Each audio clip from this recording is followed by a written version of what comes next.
Special கிச்சனில் இன்றைக்கி தேங்காய் கொழுக்கட்டை எப்படி செய்யறதுன்னு பார்க்கலாம். நான் அடுப்பத்தை வச்சு ஒரு கடாயை வச்சுட்டேன். ஒரு கிளாஸு பச்சரிசி மாவு எடுத்துருக்கிறேன். கடையில் வாங்கின மாவு தான்.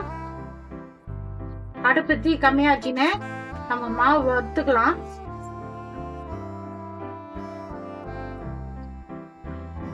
மாவு நல்லா சூடு ஏறிடுச்சு. மாவு கரெக்டான பதம் பார்க்கணுன்னா இப்படி கோலம் மாதிரி போட்டு பாருங்க, கரெக்டாக வரும். இதான் பதம். நம்ம இப்போ ஒரு தட்டுக்கு மாற்றிக்கலாம். ஒரு கப்பு மாவுக்கு 1.25 கப்பு தண்ணி வச்சுக்கலாம்.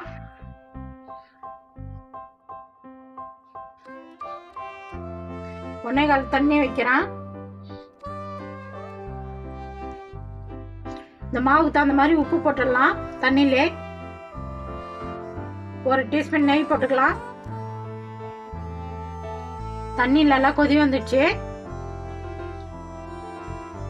கொழுக்கட்டை வெடிப்பு விடாம இருக்கிறதுக்காக ஒரு சின்ன டிப்ஸு. 1 டீஸ்பூனு மைதா மாவு தண்ணியில் கரைச்சி 1 டீஸ்பூன் தான் போடணும், அதிகமாக போடக்கூடாது. நல்லா கொழுக்கட்டை நல்லா சாஃப்டா இருக்கும். இப்போ வறுத்து வச்சுக்கிற அரிசி மாவு போட்டுக்கலாம்.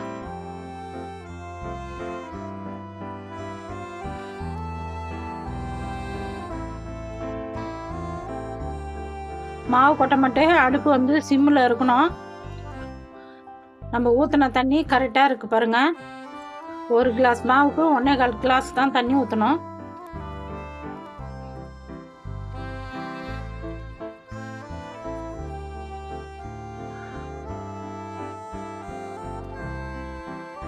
நம்ம ஊற்றின தண்ணி கரெக்டாக இருக்குது. அடுப்பு ஆஃப் பண்ணிட்டேன். நம்ம ஒரு தட்டு போட்டு மூடிடலாம். ஒரு 10 நிமிஷம் அப்படியே இருக்கட்டும். அந்த சூட்டிலே மாவு நல்லா வெந்துடும். பாவு காய்ச்சத்துக்கு நான் 1 கிளாஸு வெல்லம் எடுத்து இருக்கிறேன்.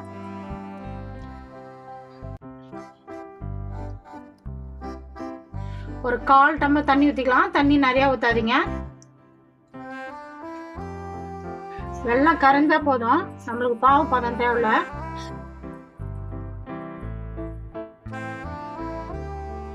வெல்லம் நல்லா கரைஞ்சிச்சு. இப்போ நம்ம இது ஒரு பக்கமாக எடுத்து வச்சுக்கலாம்.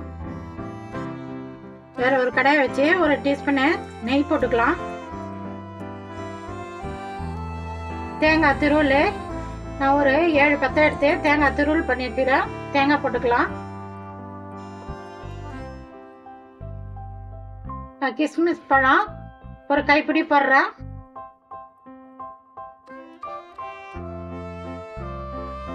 ஏலக்காய் பவுட்ரு 1 டீஸ்பூன் போட்டுக்கலாம். அடுப்பு தீ கம்மியாச்சுன்னு தேங்காய் நெய்யில வறுத்துக்கலாம். தேங்காய் நெய்யிலே வறுத்தா நல்லா வாசனையா நல்லா இருக்கும் கொழுக்கட்டை சாப்பிட மாட்டேன். வெல்லம் நம்ம பாவு ஊற்றிக்கலாம். வடிகட்டி ஊற்றிங்க. ஏன்னா திப்பி ஏன்னா மண் இருக்கும்.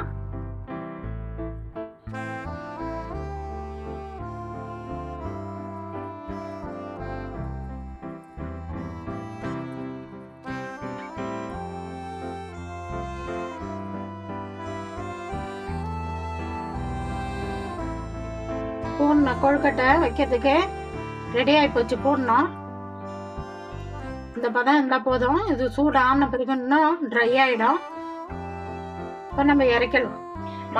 மாவு வந்து சூடு ஆறிச்சு, நல்லா வெந்துடுச்சு. வேற ஒரு தட்டுக்கு மாற்றின்னு வந்துட்டேன். கையில் எண்ணெய் தடவிக்கலாம். நெய்யோ இல்லை எண்ணெயோ தடவிங்க.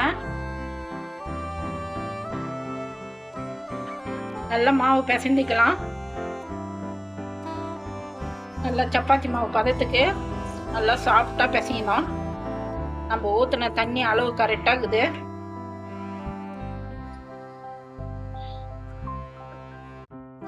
மாவுலெல்லாம் சாஃப்டாக பிசைஞ்சாச்சு.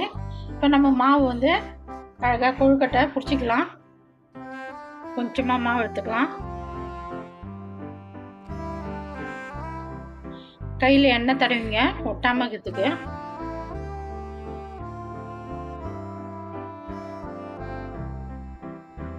எண்ணெய் கவரோ இல்லை வாழை இலையோ இருந்தால் கூட நீங்கள் அழகாக தட்டிக்கலாம். நீங்கள் இது கையாலே செய்யறதுக்கு நல்லா சூப்பராக வரும்.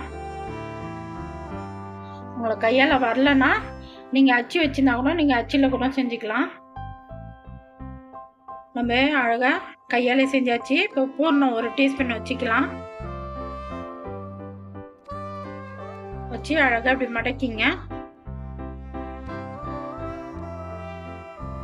மாவு உரிசல்லாம் விடாது. ஏன்னா நம்ம ஒரு டீஸ்பூனு மைதா மாவு நம்ம போட்டுக்கிறோம். அதனால் நல்லா சாஃப்டாக நல்லாயிருக்கும்.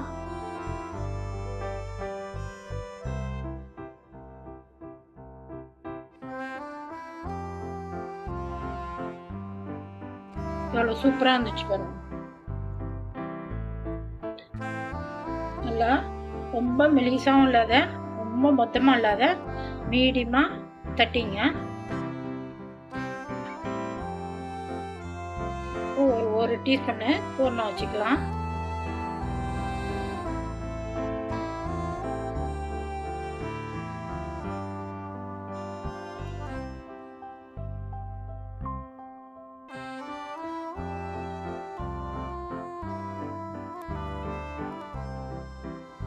நம்மளுக்கு என்ன டிசைன் வேணுமோ அந்த டிசைன் நம்ம போட்டுக்கலாம்.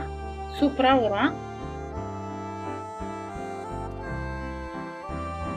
நம்ம கொழுக்கட்டை பூர்ணம் வச்சு அழகாக மடித்தாச்சு. 3 விதமாக செஞ்சாச்சு. கொழுக்கட்டை மாடல் புடி கொழுக்கட்டை மாதிரி. அடுத்தது உருண்டை மாதிரி செஞ்சு வச்சுக்கலாம் கொழுக்கட்டை.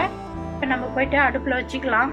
அடுப்பு பற்ற வச்சு இட்லி பாத்திரம் வச்சு நான் 2 சொம்பு தண்ணி ஊற்றிக்கிறேன். தண்ணி நல்லா சூடு ஏறிடுச்சு. இப்போ நம்ம அடி தட்டு போட்டுக்கலாம். ஒரு காட்டன் துணி மேலே போட்டுக்கலாம். இப்போ நம்ம கொழுக்கட்டைலாம் எடுத்து வச்சுக்கலாம்.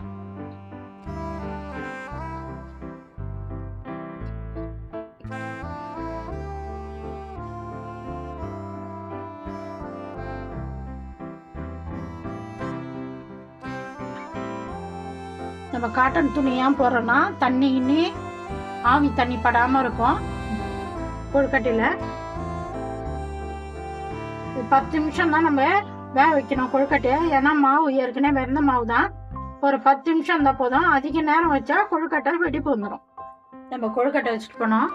10 நிமிஷம் ஆயிடுச்சு. வெந்துருச்சான்னு பார்க்கலாம். கவி ஸ்பெஷல் கிச்சனில் இன்னைக்கு நம்ம தேங்காய் கொழுக்கட்டை எப்படி செய்யுதுன்னு பார்த்தோம்.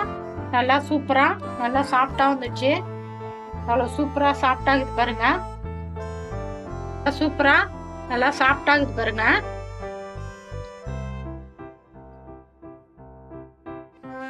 நான் எப்படி செஞ்சேனோ அதுமாதிரி செஞ்சு பார்த்துட்டு எப்படி இதுன்னு சொல்லுங்க. எனக்கு சப்போர்ட் பண்ணுங்க. இந்த வீடியோ பிடிச்சிருந்தா லைக் பண்ணுங்க, ஷேர் பண்ணுங்க, சப்ஸ்கிரைப் பண்ணுங்க.